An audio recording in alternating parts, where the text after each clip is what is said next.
não nem sempre quer dizer um não. Na verdade, para mim, um não quase sempre quer dizer que você não pegou o caminho certo. Mas que se você pegar um atalho, se você se desviar, se você pegar uma estrada mais longa, se você se posicionar de uma outra maneira, não pode virar talvez, e muitas vezes pode virar sim.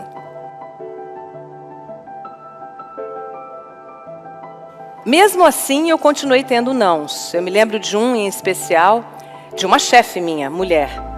Caiu um avião no meio da selva amazônica, alguns de vocês têm idade para se lembrar desse caso, e eu prontamente me antecipei a alguém dizer alguma coisa e falei, eu quero ir. E ela me olhou e falou, mas você é muito frágil, você não pode fazer reportagem desse tipo. Falei, tá. E foi aí que eu decidi que eu ia cobrir guerras e lugares perigosos do mundo. E fui. Cobri muita política, cobri muita economia em Brasília e acabei convidada para ocupar uma vaga de correspondente internacional no escritório da Globo em Londres. E fui. E quando eu cheguei em Londres, num escritório mais experiente do que eu, com profissionais mais experientes do que eu, embora eu não fosse mais uma novata, esses meus amigos, quase todos homens, me convidaram para ir jantar.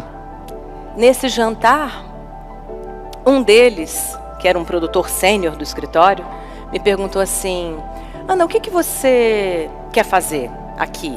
Que tipo de reportagem você quer construir? Que lugares você quer mostrar para o Brasil? Onde você quer ir? E eu falei, eu quero ir para o Afeganistão. Foi um silêncio na mesa. Aí eles se olharam, aí começaram a rir. Mas ri. E aí um deles pegou assim na minha mão e falou, querida, desiste desse negócio, entendeu? Afeganistão é muito perigoso. Mulher no Afeganistão, você nunca vai conseguir um visto. E ainda que conseguisse, você acha que você vai conseguir entrar e filmar alguma coisa? E fiquei morrendo de vergonha de ter me exposto daquela maneira, de ter dito para colegas o que de verdade eu queria fazer e ter passado por aquele constrangimento de alguém de novo me dizer, você nunca vai conseguir. Aí eu fui para casa e fiquei com raiva, fiquei com muita raiva. Primeiro, porque eu era a única mulher naquela mesa. E segundo, porque você não pode dizer para ninguém, você não vai conseguir. E esse foi o meu day one. Foi quando eu descobri que eu podia empreender qualquer coisa que eu quisesse. Mesmo que me dissessem que era muito difícil, muito perigoso, o que eu jamais conseguiria. Os próximos 18 meses se passaram comigo obcecada pelo Afeganistão. Eu consegui um interlocutor talibã, e na época o Afeganistão era controlado pela guerrilha talibã, que baniu as mulheres das escolas, do mercado de trabalho, trancou todas elas dentro de casa, acabou com as escolas, acabou com o comércio, porque você não podia ter lucro, acabou com os bancos, porque você não podia cobrar juros, e, enfim, virou um país meio fantasma.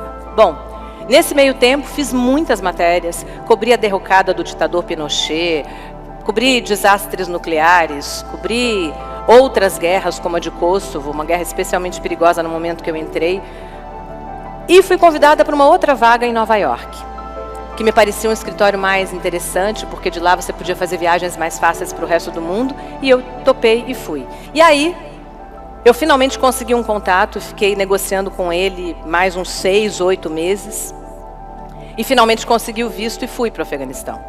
E aí eu entendi que realmente eu estava empreendendo, porque não foi fácil, eu fui numa equipe de 2 mulheres, eu e uma produtora, e um cinegrafista, um repórter cinematográfico, que pouquíssimo filmou lá, porque também era proibido filmar. E saí de lá com matérias importantes, significativas, não corri nenhum risco, ou melhor, corri vários, mas consegui me safar de todos eles. A pré-produção foi muito bem feita, eu voltei para o Brasil e aí fui convidada para ancorar o Jornal da Globo e vim para cá. Eu passei anos tentando encobrir a minha fragilidade, a minha doçura, a minha feminilidade, atrás de uma capa de mulher muito, muito, muito forte. E eu comecei a ver o quanto eu era uma mulher descompensada, desequilibrada. O quanto eu abri mão de toda a minha vida pessoal para chegar até ali, para fazer as coisas que eu queria fazer e para driblar os nãos que eu recebi na minha vida.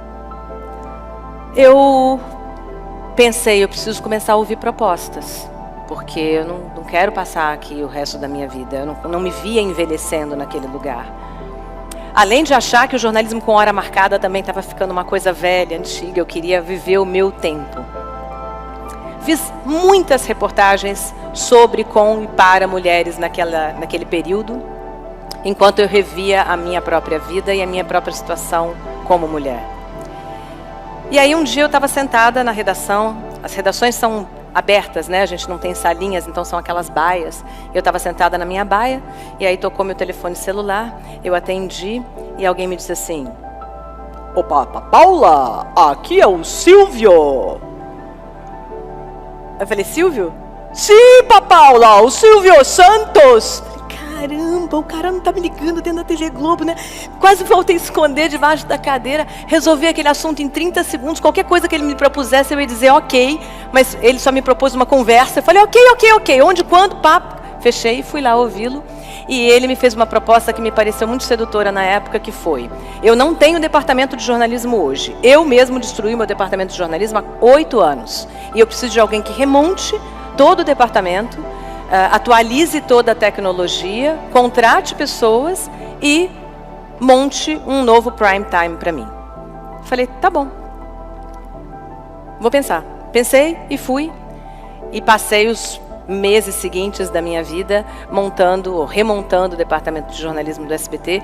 Foi um trabalho também muito empreendedor, muito interessante, porque eu tinha que pensar em várias coisas que tinham a ver com um negócio, e não com o meu desempenho como repórter, ou como âncora, ou como apresentadora de telejornal, mas eu tinha que pensar nos vários ângulos e fechar aquela conta toda. Eu também era gestora disso tudo, então foi um período de muito aprendizado. Depois de 2 anos, eu tive a oportunidade de montar um segundo produto dentro do SBT, que foi o SBT Realidade, que era um produto de reportagens longas, de 1 hora, que ia ao ar uma vez por semana. Eu propus para o Silvio que a gente fizesse isso em coprodução, o SBT e a minha primeira empresa. Eu empreendi por oportunidade, eu vi ali um caminho para um dia não depender tanto das famosas corporações e ter a minha própria vida. Eu abri a minha empresa, que não à toa se chama Tuareg. Tuareg é um povo nômade do deserto do Tenerê, dentro do deserto do Saara, ou seja, de alguma maneira eles são ciganos. Eu queria homenagear os meus ciganos. Abri a Tuareg, uma empresa que hoje tem 11 anos no mercado. Meu primeiro cliente foi o Silvio Santos, eu fazia documentários para ele. E depois eu encontrei o DNA da empresa. Hoje a gente faz vídeos e trabalha a comunicação em empresas, principalmente empresas que dependem muito de conteúdo muito forte e de muito difícil comunicação. Eu tenho muitos jornalistas trabalhando na Tuareg e a gente tem esse treinamento de entender situações e casos, marcas difíceis, e é isso que a gente faz hoje lá. Quando terminou o meu contrato com a SBT, o Silvio me disse assim: eu queria que você voltasse para a bancada. Eu falei: desculpa, mas eu não quero mais bancada na minha vida. Não, mas você tem que voltar para a bancada. Eu falei: não, eu não vou voltar para a bancada. Bom, então seu contrato acabou mesmo. Eu falei: então acabou mesmo, tchau. E aí fui para a Tuareg, sentei lá e falei: bom, tudo bem, eu fico aqui com a Tuareg, não tem problema, estou feliz empreendendo. No dia seguinte, toca o telefone, era uma outra emissora me propondo exatamente a mesma coisa. A gente queria muito que você viesse para cá para apresentar o nosso principal telejornal. Falei: então, desculpa, mas eu não estou muito interessada em bancada mais. Não, mas olha só, a gente paga muito bem. Eu falei: então, pois é, mas eu não estou muito afim. E aí, no dia seguinte, me liga uma outra emissora dizendo assim: escuta, você quer vir apresentar um telejornal aqui? E eu falei: caramba, esse povo não está entendendo o que eu estou falando. Era muito não, o mercado estava obviamente me dizendo: não vamos deixar você sair daqui. Não, você não pode ser empreendedora, você tem que ser jornalista, apresentadora de telejornal. E eu falei: a culpa não pode ser do mercado, a culpa tem que ser minha. Eu é que não estou comunicando direito, tem alguma coisa que eu não estou fazendo, ou que eu estou fazendo demais, ou que eu estou fazendo de menos, eu preciso mudar a minha estratégia. E aí eu pensei, chorei muito, porque eu não conseguia fazer o que eu queria fazer. e resolvi aceitar uma dessas propostas. Aceitei a proposta que me pareceu que me daria mais tempo livre para eu cuidar de outras coisas e tentar fazer o mercado entender que eu podia ser alguma outra coisa que não apresentadora de telejornais. E fui para a TV Record, fiquei 4 anos apresentando o jornal, mas eu não tinha nenhuma função editorial. Eu apenas apresentava o jornal. E era isso que eu fazia, eu dediquei as minhas manhãs a fazer estudos com método, dessa vez com muito rigor. Impossível é apenas uma opinião.